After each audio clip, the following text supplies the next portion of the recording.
On today's episode of Homeworthy, we're in Brooklyn, New York, visiting the home of Christene Barberich. Christene spent 15 years as a co-founder of Refinery 29, helping build it into a global leader in women's content and digital storytelling. In 2022, she launched A Tiny Apartment, a weekly newsletter that invites readers to rethink their space and style, with a focus on secondhand pieces. Christene lives with her family in a vibrant home filled with artwork from her daughter and memorable pieces from different stages of her life. Enjoy! You're watching Homeworthy, where we believe every home has a story. To shop items inspired by this and other Homeworthy episodes, be sure to check out the product links below for amazing furniture, accessories, and more. Hi Homeworthy, I'm Christene. Welcome to my home in Brooklyn. Come on in, I'd love to show you around.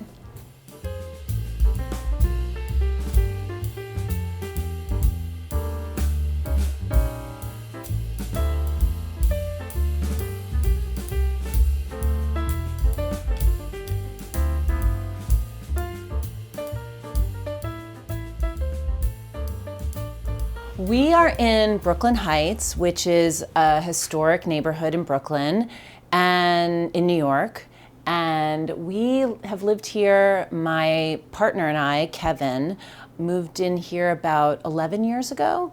And I really always dreamed of moving to Brooklyn Heights. I mean, even when I lived in Manhattan and I had no money and I lived in a teeny tiny studio. So yes, that's where we are. And you can actually see you can't see it today, but you can see the East River when the leaves start to fall off of the trees in the fall. I would say that my style is really a hybrid of modern things and very nostalgic sort of vintage things. I'm a very sentimental person and I get attached to stories and histories and the whole legacy of a thing, and it really imbues it with a kind of beauty that's so hard to describe, and all I can say is that I know it when I see it. And so it's balancing that with a lot of clean lines, simplicity, the roots of modernism, and using really simple basic materials, but adding all these beautiful textures and artisanal kinds of patterns and artworks to the mix. So it's kind of a balance of both. Welcome to my living room. Because we live in a pretty small apartment, it's 750 square feet. Our living room is kind of like our whole apartment, or really the sort of main central hub of where we live, where we hang out, where we eat. It's connected to our dining area. And we have this really huge industrial skylight, which was one of the reasons why I fell in love with this apartment when we found it. When we came to the open house, it was actually covered with shade and you couldn't see it during the open house. And I asked if they could move the shade so I could see it, and instantly fell in love with all of the natural light. And it fades everything, so be warned, when you love natural light, it really does do a tune on your fabrics and textiles. I mean, look at how much this is faded, but we love it so much. Our sofa's from Montauk. And it's really just a mix of art and different textiles and vintage things. Like this table was thrifted, that little table in the corner. My daughter loves to read and sit underneath the stairs. We built these stairs to go up to what used to be a storage loft, and we turned it into a really, really tiny office. And it works really great for my husband and I, who both work from home. He's an architect and I'm a writer. These two pieces are from an artist named Allison Fox. She lives in California, and I love her work so much. This is a painting by Ryan Hicksenbach. He's a New York painter and a New York artist. That's a Noguchi lamp. This is a sculpture my friend Rebecca gave me. Her mom was a sculptor, and that was part of her collection. She used to be my boss when I was an editor at Gourmet magazine, and she gave that to me from her mother's collection. This was found at a sidewalk tag sale. This was found at a flea market. This is my friend Rebecca's mother's. Her name was Toba, and she was a potter. This is a collage that I made a long time ago. These are photographs that my daughter took. And then this is a really great story. I love finding things on the street, not to keep for myself sometimes, but I like to document it and talk about it on social media, and just so people keep their eyes open when they're out walking and commuting. You don't have to take everything, but to appreciate things that have been discarded is really special to me. And I found this lamp on the sidewalk. It's by Dennis Vibert, Vibert, from Maine, and he was a ceramicist and he made these really beautiful lamps, and it totally works. And I had to get a new shade for it, but I think it's beautiful. And it's pretty rare, so yeah, I think it's really special. This is a great story. This is actually a vintage file cabinet. I had originally bought it at an antique store in Rochester. It was really cheap, for my husband for his studio someday, and we loved it so much. And so I keep a lot of barware in here. I love that it's really industrial, but it's also really practical. Keep some favorite books here. I like to make sure that there's a lot of books around, that in case my daughter wants to grab one and look through it. And we just keep some of our bar stuff here, and it's just a nice anchoring focal point in our apartment. Again, because it's small, it sort of became this unified space that kind of captures the whole style of the apartment. I love this so much. This is a vintage serigraph, I believe, by an artist named Alan Darkangelo. And you can see it's numbered 16 out of 30, 1965. I found it for $10 in a thrift store like 30 years ago when I was really young and I had no money. I just saw it and I thought it was beautiful. It was in an old cruddy frame and I had it reframed. And he was a really important pop artist, and I just love it so much. And for some reason, even because of what I just said about how much things fade in this apartment, this is not faded, but I think it's just beautiful. And I love seeing it every day when I come and go from our apartment. My daughter loves making art. I think she really shares my appreciation for ephemera. And so whenever we do things, like this is from an exhibition from a long time ago at the Costume Institute, and whenever she makes a piece of art, like I loved this strange collage that she made. I just thought it was beautiful. This is a card that was sent to us by friends of ours, and I don't know, it's just always changing, and I think it's really almost like a piece of collage in itself. People really love it when they come over and they see it. It's a little bit crazy, but I think it's beautiful. I did a story in my newsletter, which again is called A Tiny Apartment, about how to create like a little library. I think sometimes bookshelves can be really, it's almost like they become invisible because they're so packed with stuff and books, and I just wanted it to feel a little bit like a display case, but also a place where I could find my favorite books. We still have a lot of books upstairs in the loft, but these are kind of the ones that I reference a lot. It has a lot of found objects. This is also a piece of really, really old pottery that I found on a sidewalk not too long ago. And I found this on the sidewalk too, which I think is really beautiful. Look how pretty that is. Like no chips or anything. And somebody just put it out for the trash. So it's just a place to collect really special things, and we have some family photographs here. These are Chase chrome candlesticks from probably the 70s, and I love them. So this painting is really special. I'm gonna take it out, and it's by Toshihisa Yoda, and the Yoda family are a son, the mother, and the father, and this is Toshihisa's, and they live in Soho, and they're all artists, and they're all working artists, and their work is magnificent. Each of them does a very, very different kind of style, but there's a painting by Yuko, she's the mother, and his that I really want to add to my collection. I just think they're incredible. And they're the family of Yoda artists. The other thing that I think is fun is like this. I know this is gonna sound crazy, but I love like when you get something shipped to you and it comes with like weird cardboard that's like sculpted sometimes, and sometimes I keep them because I just think they look beautiful and maybe someday I'll paint them. And it doesn't look like a cassette, like an old, I mean, maybe I'm too old or people are gonna be too young, they won't know what that is, but I just love them and I think they're really beautiful. And I like that my daughter can appreciate just like ordinary household things and look at them in an artful way, I think that kind of appreciation is really important. At least it is to me. My friend Liz is obsessed with this hack. It was not intended to be a hack. This is a scrap of Block Shop Textiles it's two sisters that own Block Shop Textiles in Los Angeles. I love their work so much. You know, we do love to watch TV as a family, and you know, I think it's really important to have that touchstone, but I don't want to see it every day, so we just like cover it with, you know, a piece of fabric. But I have lots of fabrics. I'm always like changing out art too. So like you can see actually there's like a bunch of textiles and different things here. So I might like cover it with this textile, or I have another one here. These are like, so I'm always like changing things around. I like to have lots of different kind of objects and sort of visuals that I love that you can just change around. And it's really handy to have that in a small space because it refreshes it without any kind of construction or big purchases, but it just makes it feel kind of like fresh. So I would love to show you my dining room, which is connected to my living room, and it's right here.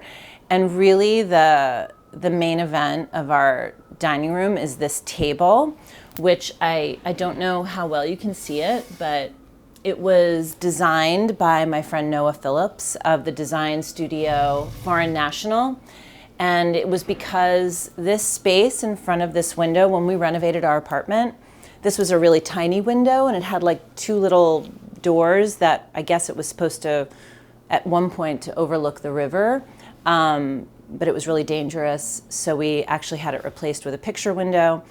But for some reason, because of the close proximity of our living room and the dining room, we needed a certain width that allowed us to pull it out, and we have seats on the other side. There's stools that we tuck under when we have people, friends or family over for dinner. And I just could not find the right dimensions for this space, so Noah and I worked together to develop a mood board for this. A lot of it was inspired by Charlotte Perriand, an architect and designer that worked a lot with Le Corbusier, and we created this table. So a lot of it is centered around the fact that it has two pedestals, which make it easier to move chairs around it and add more seating. And then these we had made with Stitch Room, and I love, this is the newest one that we just had made, and it's, I don't know if you can see it, but it's just a regular standard poof, but it's made with this really special Paul Smith Maharam fabric that I love so much. And they move around really easily, they're comfortable, my daughter can sit on them, they're not precious. It's a really amazing table that is functional, but it also looks like art to me, and it's almost like a piece of sculpture that I love seeing every day. And lots of people have different things on their dining tables, like fresh fruit or flowers. For some reason, I always have fresh tomatoes on our table, and I always have markers because my daughter loves making art all the time. She's going to be 6 in October. So I usually keep a box of notebooks and, you know, just something small with lots of art supplies in it. It's usually either here on the corner of the table or it's tucked on this end chair. And so whenever she's here, if she's, you know, having breakfast or something, she always wants to draw. To be honest, keeping the markers there and the pencils, it makes me and my husband want to draw too. So for some reason, having them there and having them easily accessible makes us want to use them all the time, which is really fun. It's probably why we have so much stuff everywhere.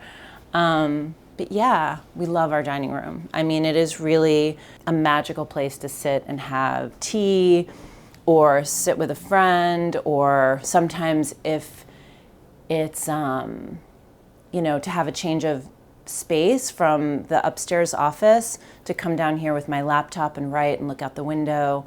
It doesn't feel like a small apartment at all. It feels really expansive and beautiful. I did a reel about this, finding this Alvar Aalto stool on the sidewalk. I was walking home from school, picking up my daughter, and I saw it down the block. It was on the top of a pile of trash, and there was a doorman walking in and out, and he was organizing the trash. I guess someone had moved out and left it, and it still has like the Alvar Aalto sticker on it, but Alvar Aalto is like one of my favorite architects, and my husband's as well. We went to Finland and saw a lot of his buildings when we were in Helsinki. So to have like an original Alvar Aalto stool that we just found on the street is unbelievable. And it's very comfortable too. It's like his classics, it's one of his classic stools.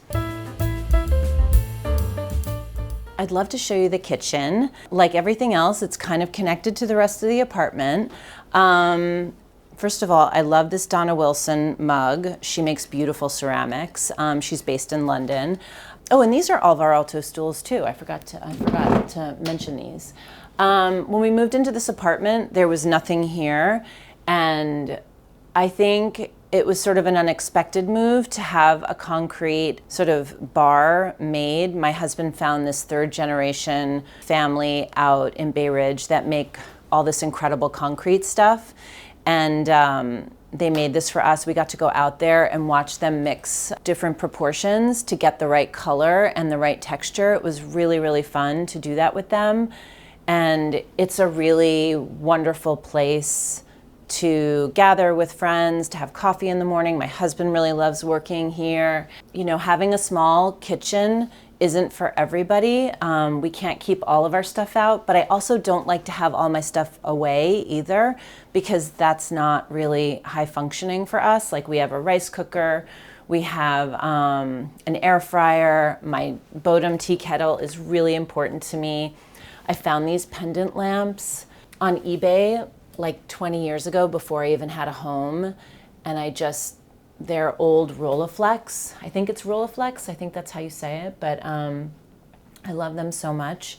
And when we were doing construction on our apartment, one of the contractors like pulled them out of a box that we had had in storage, and they were still kind of grimy, and he loved them so much. He took a toothbrush and he cleaned them for us because he was so captivated by them, which I thought was very sweet. But I think it's a real working kitchen. So we have a lot of stuff out that we use all the time, but I try not to have too much stuff out. It still has like a mix of like some artwork, and, you know, like this is a pepper grinder from, like, it actually works. And I can't remember who the arts and crafts artist is who made it, and it doesn't have the signature on it, but isn't it pretty? I think to have household objects that are really just useful but beautiful to look at is kind of special. So yeah, this is my kitchen. It's small, but it works. Our house is not precious. I think it's beautiful, but it's important, especially now that we have a child. It's like, I want her to feel like she has input in how we design it. And even though I have a very strong vision for the space that I live in and that I love, but using tape, it's like, you know, the kind of tape we use, my husband gets it at the hardware store. It doesn't leave any marks, and it's just a way for us to change up what we're looking at in a different pastiche of images. Like, this is another drawing that she did that I just think is really special and cool. And, you know, when she create something new or we do something together, we'll add it. Sometimes we'll take pieces down and we'll put them away. And I think it's just nice to use spaces that you see every day in ways that maybe you wouldn't think of. It's not just for the refrigerator, which, funnily enough, we don't have as much artwork on the refrigerator, but yeah, it's just like another kind of place to create memories, I guess. We have all really small appliances. We have a Miele dishwasher. It's the smallest dishwasher they actually make. And this is a Liebherr, I think it's a Liebherr, Liebherr. It's also the smallest refrigerator and freezer, which actually still feels kind of substantial. And because my husband, who's an architect, he has a small firm called Baxter Projects. There were two things. We didn't want a lot of overhead cabinets that can make a small space feel really bulky, can sort of make the ceiling even feel lower, so we didn't have a lot of those. And he put custom covers on all of our appliances just to make it look more seamless and a little bit lighter, and it really helped. Although we do have some chipping and stuff, we need to have it repainted, but who cares? It's just life, right? Do I have a green thumb? I would say I am a very intuitive plant person. If something requires any kind of very specialized care, it will immediately die in our stead. I just repotted this fig tree. It was really not doing well at all because we had never repotted it from when we got it, when we moved in here. It was like literally doing a renovation in our house. It took like a full day. My friend Cecilia, once when she came over and she sat on the sofa and she was looking at some of the plants, she said that it felt like Los Angeles or Laurel Canyon in the 70s, or what she would imagine that would have felt like with the sunlight and the plants, and it just feels kind of earthy, but cool.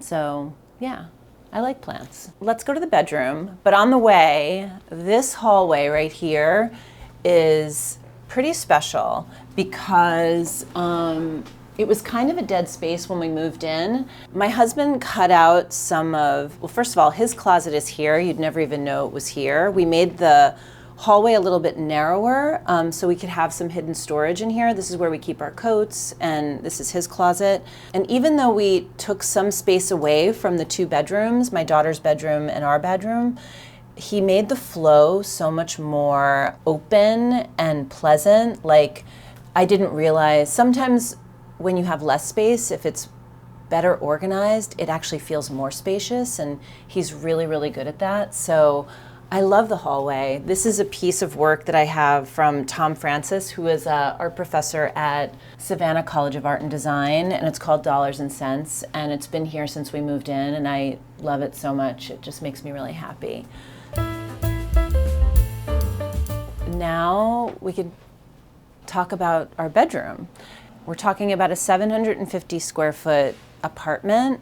But because it's on the top floor of the building, we have skylights in all the rooms. This is a gigantic skylight for our bedroom, but we do have a shade that we close at night.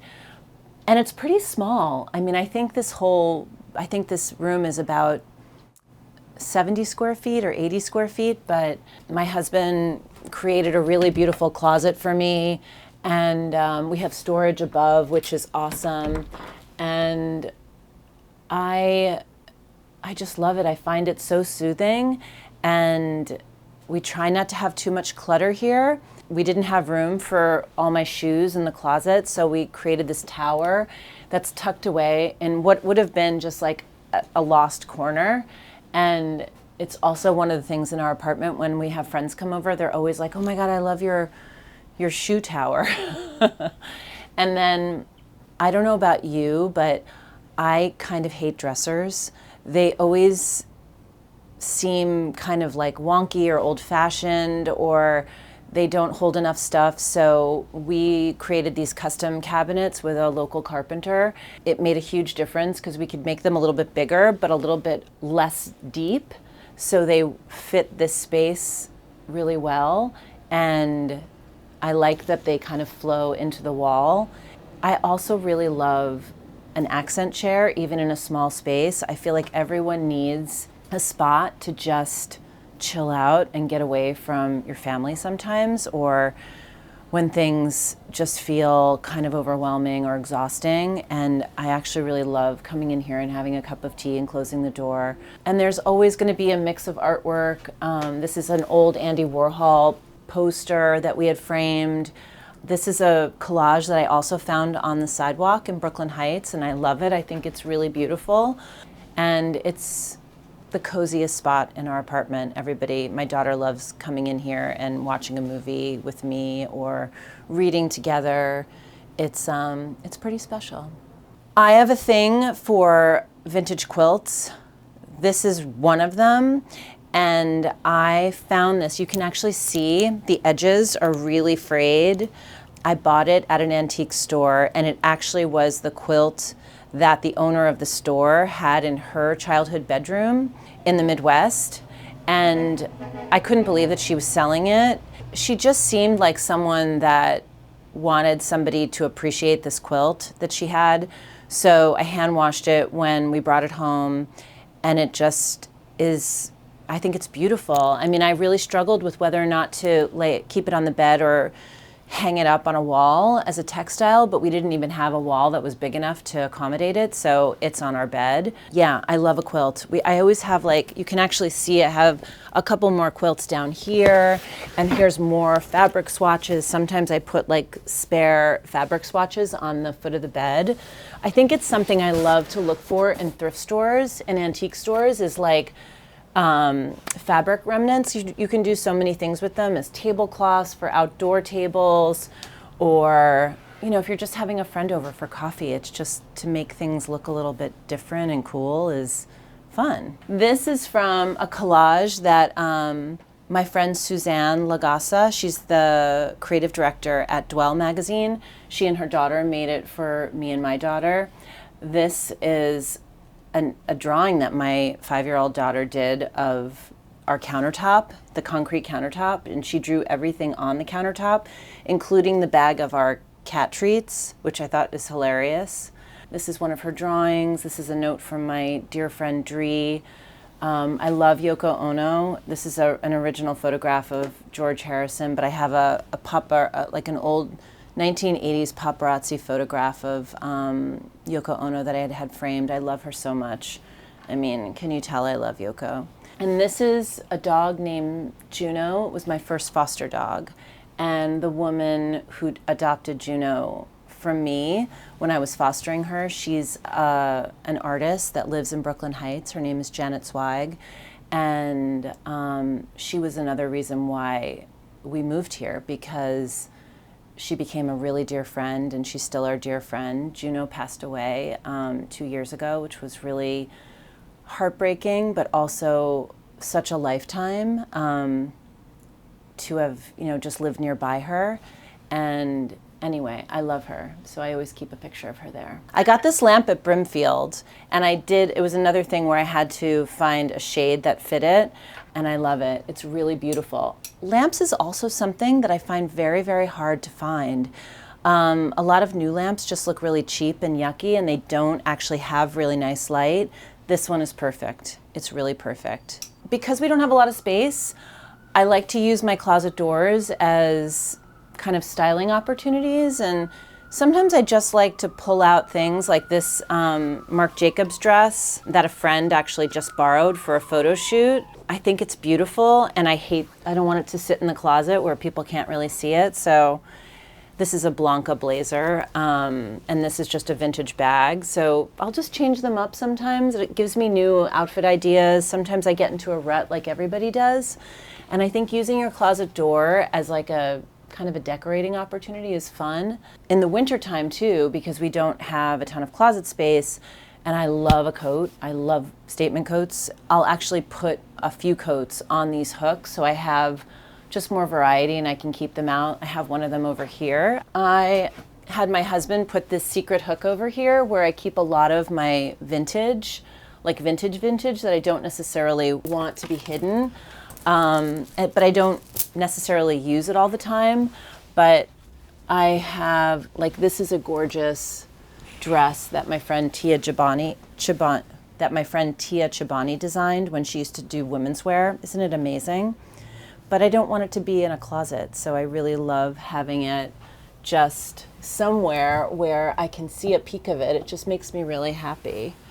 So if you have beautiful clothes, or even just like 3 pieces of beautiful clothes, or a great bag. This is old Loft Randall. You know, I just like to have it out, so I don't know, you can appreciate it and you don't forget that you have it. You know what I mean? Sometimes I forget what I have. I mean, I'm sure I'm not the only one. Hidden storage areas are very, very handy. I think in a small space, looking at every corner as an opportunity to either display something. Like, I didn't even notice this. I guess my daughter put that up. Isn't that hilarious? I didn't even notice it until now.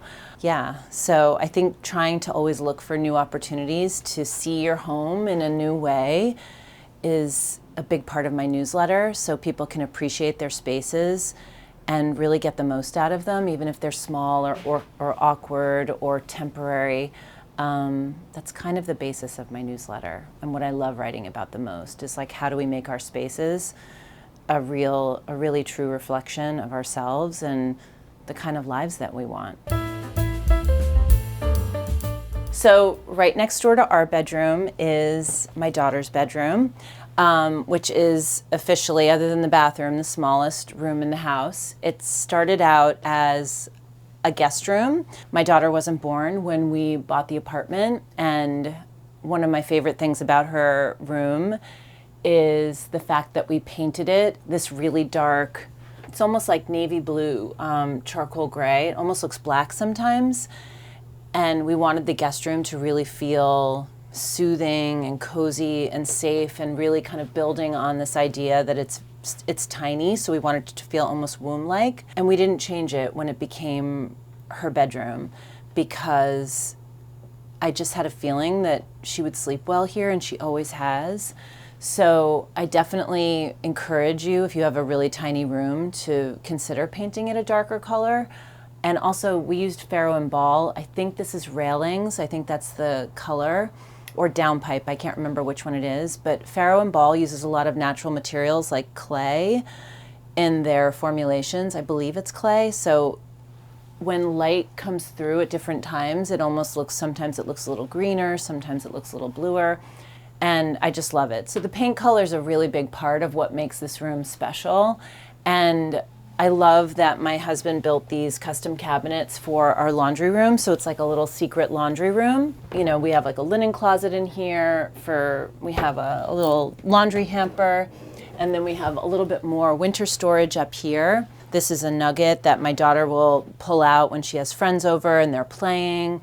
So it's small, but it's really efficient, and it's almost like being on a train car. We actually found this West Elm Kids bed that matched the custom cabinets that we already had in here for her. This used to be her changing table when she was a baby, and this fit perfectly in this nook, so it really does feel like when we're laying in her bed and reading before she goes to sleep at night, and this overlooks our street, and it feels like you're actually in a train. It's wild. And then this is I love this painting so much. That's me and my daughter. It's a portrait that my friend Milo Porter is a LA-based painter. She did it for us, and I think it's really beautiful. Tons of books. The other thing that I think is handy, I don't know how this looks. It could be a little bit messy, so bear with me. Behind the door, we put in some pegboards, so we had a little bit more storage for my daughter's clothes and dresses and things like that. It's also great, so she has things at her eye level and also at her disposal, so she can grab things and she can dress herself and she can experiment with her clothes and she can see them, and sometimes we'll move them all around because, again, it's like having those visual cues is really something that she seems to love. And so I try to encourage it wherever I can, and looking at her clothes more as like these colorful moments. And she really appreciates textiles too, like I do. So it's kind of a nice little secret storage area. So let's head over to our bathroom. It's the only bathroom in our home. So when we renovated the apartment, my husband made the bathroom a little bit bigger, again, cutting into some of our other living area just to make this room feel more substantial and more luxurious. We found the deepest soaking tub we could, because taking baths is a huge part of my daily life and my mental health. So we made the bathtub area really beautiful and kind of spa-like. And the floors have radiant heat, so in the winter when it's really cold, we have a little temperature thermostat here. We can actually make the floor really warm. And sometimes if my husband gets up before me, he'll turn it on. So when I get up and go to the bathroom, it's like really toasty in here. These are Donna Wilson. Again, she just does such a beautiful job with textiles and patterns and abstract colors. And so these are her towels, and these are both vintage bathrobes. And yeah, I try not to have too much stuff out so it feels really functional and beautiful, but you know, almost transporting in a way. It feels really soothing. It doesn't have a window in it, which at first I thought was kind of creepy. I mean, everyone needs like a window in a bathroom, but we have a really great vent, and I don't know, it just makes it really, it's very soothing and calming in here. Sometimes I'll come in here and meditate, and I actually think it would be pretty cool to actually record a podcast in here because it's very quiet. So yeah, that's our bathroom. The one bathroom that is like the greatest bathroom ever. So the last little bit of our apartment is the loft office, which again used to be a storage area. And my husband had like the genius idea to turn it into this little working nook. You can't actually stand fully upright up there. And I think the dream is to pop the roof eventually and add a little bit more height to it. But it works really well, and it's a wonderful place to work and write. So come on up. It's definitely a nook. And it's also a really wonderful place to read under this skylight, which we had put in. And there's a vintage Danish lounge chair here. And I have my whole mood board here, which I love. But yeah, this is where I work and write. And my husband's desk is over there. It's a little bit messy, so we're probably not going to look at it right now. But it's a pretty, as home offices go, it's pretty wonderful. And it works really well. I always wanted to be an editor and a writer, from the time I was really little. I've had several professional experiences. I worked at the New Yorker as an assistant. I worked at Gourmet Magazine as an editor. It was the first place I became an editor. Helped my friend John McDonald. He had founded this magazine called City, and I became his first editor. And that was incredible.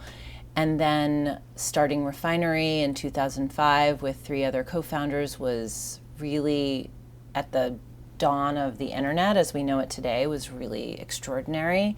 I started this newsletter, A Tiny Apartment, in 2022,